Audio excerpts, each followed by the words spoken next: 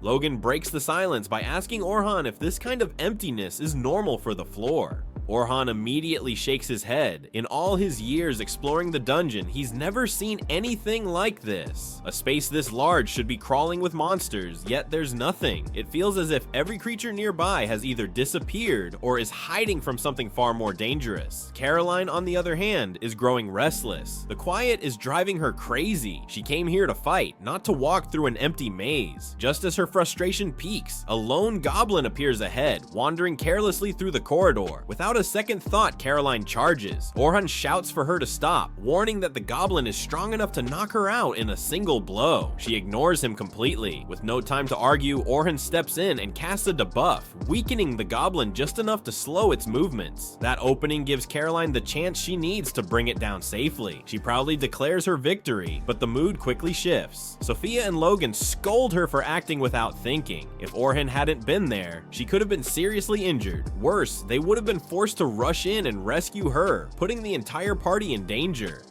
The weight of her mistake finally sinks in. Caroline lowers her head and apologizes. Orhan accepts it, telling her he won't hold it against her, as long as she learns from it and stays careful going forward. Seeing her passion for combat, even as a defender, Orhan decides to guide her properly. He offers to teach her a technique called active defense, and her eyes immediately light up. Orhan explains that the purpose isn't to kill enemies, but to control them. By drawing attacks toward herself and striking at the moment an enemy prepares to attack, she can interrupt their actions and keep them locked down. Every creature needs a brief moment to ready an attack. If that timing is disrupted, the enemy is left vulnerable. Mastering this requires carefully watching attack patterns and reacting at just the right instant. Caroline finds the idea thrilling, but Orhan reminds her that her role is to stall enemies, not finish them off. She nods, taking the lesson seriously. Far above, the guildmaster sits in an emergency meeting, still unsure why he was summoned so urgently. Luna finally steps forward and demands an immediate forced teleport for every team inside the dungeon. The guildmaster hesitates, explaining that a teleport on that scale would drain an enormous amount of mana and can only be authorized in the most extreme situations. Luna's response is immediate and cold. The black dragon escaped through her unstable gate and is now roaming the dungeon on a random floor. If nothing is done, an encounter is inevitable, and no ordinary team would survive it. Back underground, Logan asks Orhan to teach him debuff magic. Orhan refuses outright. Debuffs are complicated, relying heavily on knowing an enemy's magic resistance, and they lose effectiveness against monsters on deeper floors. Instead, Orhan demonstrates something far more practical. As a pair of wolves charge toward them, Orhan does nothing. Moments later, the wolves trigger hidden traps and are taken out instantly. The group is stunned. Orhan explains that controlling the battlefield is an enchanter's true role. Preventing ambushes and shaping the flow of combat is far more valuable than direct damage. Turning to Sophia, Orhan advises her to master parallel casting. Her spells are powerful but slow. By beginning a second spell halfway through the first, she can maintain pressure without wasting time. It's difficult, but with practice, anyone can learn to cast multiple spells at once. He suggests she try it after the mission and mentions that Selma could help teach her. After a brief pause, Sophia admits she'd rather learn from Orhan himself. The request catches him off guard. He wants to refuse, but her hopeful expression leaves him no choice. With a resigned sigh, he agrees. On the surface, the teleport spell is finally ready. The guildmaster announces that all dungeon teams will be extracted immediately. He then turns to the hero party and orders them to return and slay the black dragon. The room goes silent. They all know how close they came to dying the last time they faced it. Anelli starts making excuses, claiming claiming they need time to recover, but Luna cuts her off. They will return to the dungeon and kill the dragon as soon as possible. She has only one condition. Deep in the dungeon, Orhun's group reaches the floor boss chamber. Since the enemy is far too dangerous for the recruits, the supervisors take over. Orhan charges first, drawing the troll boss's attention and controlling its movements with precision. With the monster fully distracted, the others attack in perfect coordination. The battle ends in minutes. At the same time, the hero party makes its way back toward the dungeon, following Luna.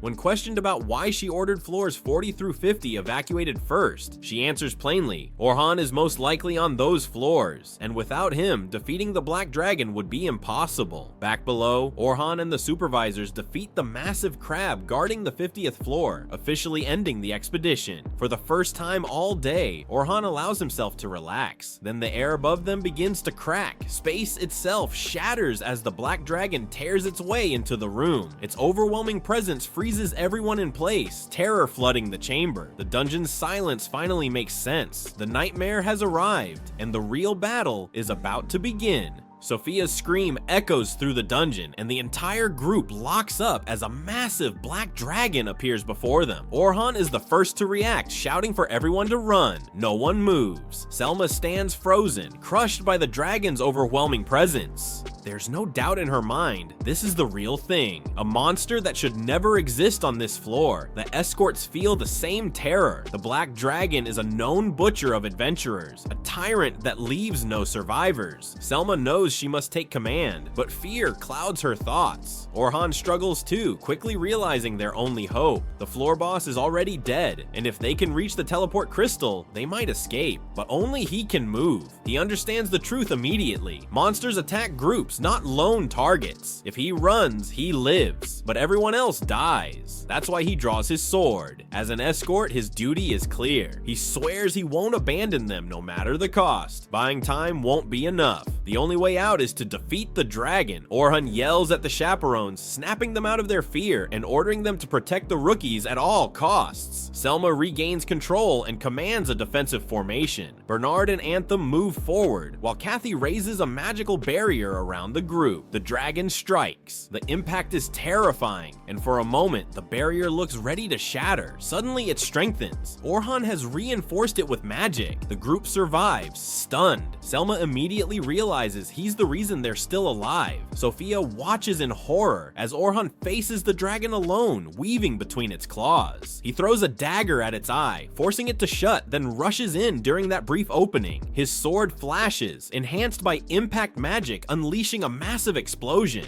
Anthem believes the attack must have worked, but the dragon rises unharmed. Orhan remains calm. He tells Selma to focus on defending the rookies. He has a plan. Though hesitant, she obeys. Orhan then speaks to the frightened newcomers, promising he will protect them if they stay where they are. Placing a necklace around his neck, Orhan charges again. The dragon unleashes its fire breath, but Orhan vanishes and reappears elsewhere, drawing its attention away from the group. Selma watches anxiously, haunted by memories of Albert's death. She wonders if letting Orhan fight alone is truly the right choice. Meanwhile, Orhan continues to dodge with perfect timing. Creating distance, he casts a reflective wall and sends the dragon's own flames crashing back into its head. The black dragon lets out a furious screech.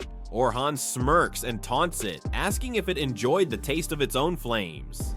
Caroline and Logan can only stare in disbelief. They've never seen anyone reflect a dragon's fire before, and they have no idea what kind of spell could do that. Orhun calmly explains that the spell is called Reflective Wall, an original magic he created himself. Anything that touches it is sent straight back at the attacker, but once the smoke clears, it's obvious. The dragon is still standing without a scratch. Knowing brute force won't be enough, Orhun decides to gamble. He casts Status Up, boosting all his abilities at once. Selma instantly understands how dangerous that is. Status Up is a high-level spell that combines every support enchantment at the same time. Even then, it usually only doubles one's power. Then Orhun does the impossible. He casts it again and again. He keeps stacking the spell until his stats are multiplied 5 times over. Selma is left speechless. Recasting buffs should only reset their duration, not stack their effects. What Orhan is doing shouldn't be possible at all. The dragon lashes out with its tail, but Orhan vanishes in a blur, leaping an unbelievable unbelievable distance in a single moment. No one can even track his movement. Selma realizes this speed isn't normal magic, it has to be another of his original abilities. She can't even begin to guess how many hidden tricks he has left. Orhun lands, fully aware that his power has increased over 30 times. But the strain is crushing. Maintaining so many spells at once is tearing his body apart. He knows he can't last long. This has to end now. He charges the dragon again. Its tail whips toward him, then suddenly swings upward, threatening everyone behind him. Orhan clicks his tongue, impressed by the move, and creates a foothold in midair to dodge. Logan wonders if that was magic too, but it isn't. Orhan is using a rare special ability. Unlike magic or sorcery, special abilities are unique powers some people are born with. His ability, Magical Convergence, lets him gather magic into a single point and give it physical form. He can even use it to launch himself through the air.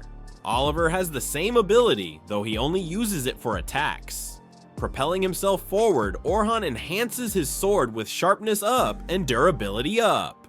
Just before striking, he activates Impact. The blade crashes into the dragon's neck, finally breaking through its scales. The black dragon crashes to the ground, and Caroline gasps in shock that its armor was pierced at all, but Orhan staggers. His body is clearly at its limit. Selma's fear grows as she realizes how reckless he's being, stacking support magic, enhancing his weapon, and repeatedly using his original spells. He's fighting with the intent to win alone. Even Selma knows the truth. Not even the elite Night Sky Silver Rabbits could defeat this monster together.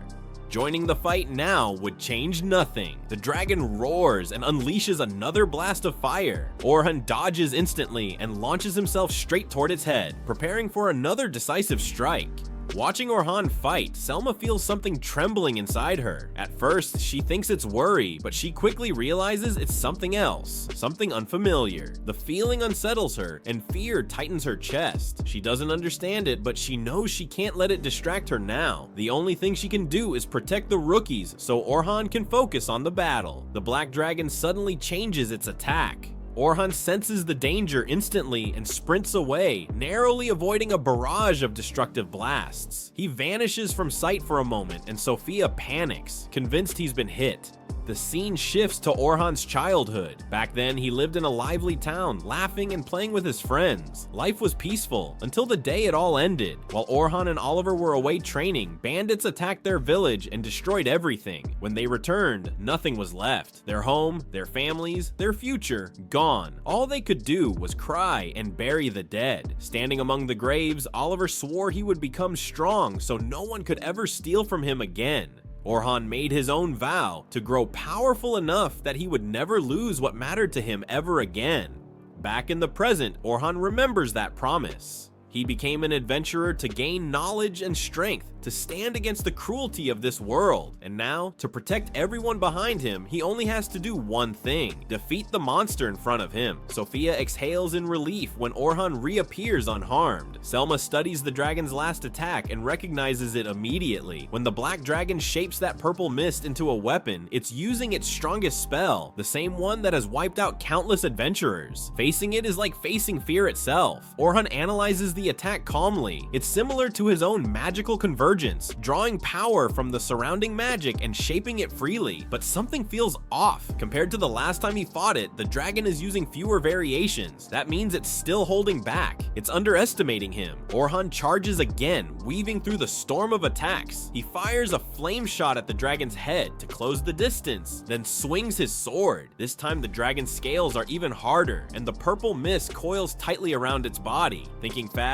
Orhan blocks multiple strikes at once, triggering an explosion that throws him backward. The dragon presses on, flooding the area with more of the deadly mist. Orhan raises a rock wall, realizing the attacks are faster now and coming from unpredictable angles. Suddenly, an attack comes from his blind spot, impossible to dodge, but Orhan had planned for it. A hidden reflective wall activates, deflecting the blow away from him. The dragon continues its relentless assault while the rookies watch in stunned silence, unable to look away from the overwhelming clash. Even Bernard is shaken shaken. Orhan is keeping pace with a black dragon, but doubt creeps in. He asks if Orhan can really win. Selma answers quietly. Orhan can survive and fight back, but he still hasn't found a way to land a finishing blow. At this rate, defeating the dragon may be impossible. Orhan keeps moving without pause, dodging multiple attacks at once. The pressure is overwhelming. Last time, Dererick and Luna held back the purple mist. Annalie pinned the dragon with her magic, and Oliver finished it with divine flash. Now, none of them are here. Orhan has to fill every role by himself. Even so, he doesn't hesitate. He swore he would defeat the black dragon without relying on anyone else, no matter how impossible it seemed. He would push himself to the limit. Leaping back toward the dragon, Orhan switches to active defense. Caroline immediately recognizes the technique and realizes she's witnessing how a true dodge-type defender fights. Orhan keeps the dragon restrained and pulls it away from the group, forcing it to focus on him alone. Sophia understands now. He's been protecting them this whole time. Orhan activates parallel construction, forming multiple magic circles around the dragon at once. The area erupts in a massive explosion.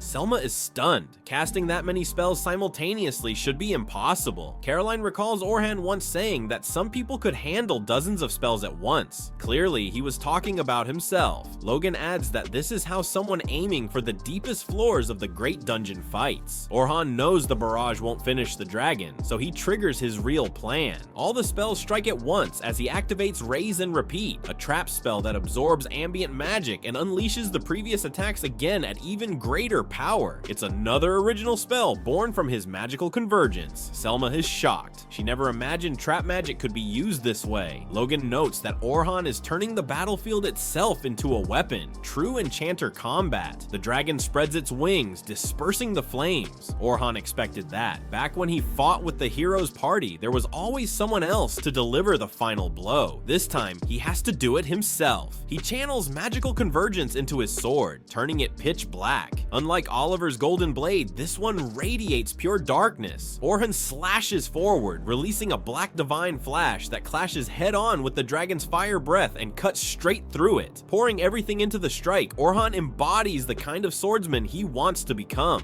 one who can fill every role alone. The dragon recoils in fear, but Orhun doesn't let it escape. He boosts the attack with impact and lands a direct hit. Still, the dragon survives, sacrificing its tail to shield its head. A deep floor boss wouldn't fall so easily. Orhun tightens his grip. He has his own reason not to lose. This is a one-on-one battle now, and neither of them can retreat. The dragon roars and charges, snapping wildly at him. Orhun dodges, but his enhanced buffs fade. Time's up. Selma immediately casts status up, but the spell fails. Orhan tells her he rejected it. Outside, buffs would disrupt his rhythm. Their job now is to protect themselves. Selma realizes what that means. He's fighting this alone, and there's no place for her in this final exchange. Orhun activates quintuple status up once more, and unleashes a devastating thundershock, reinforced with impact. The dragon crashes to the ground, and silence follows. Then, a low growl echoes. It's still alive.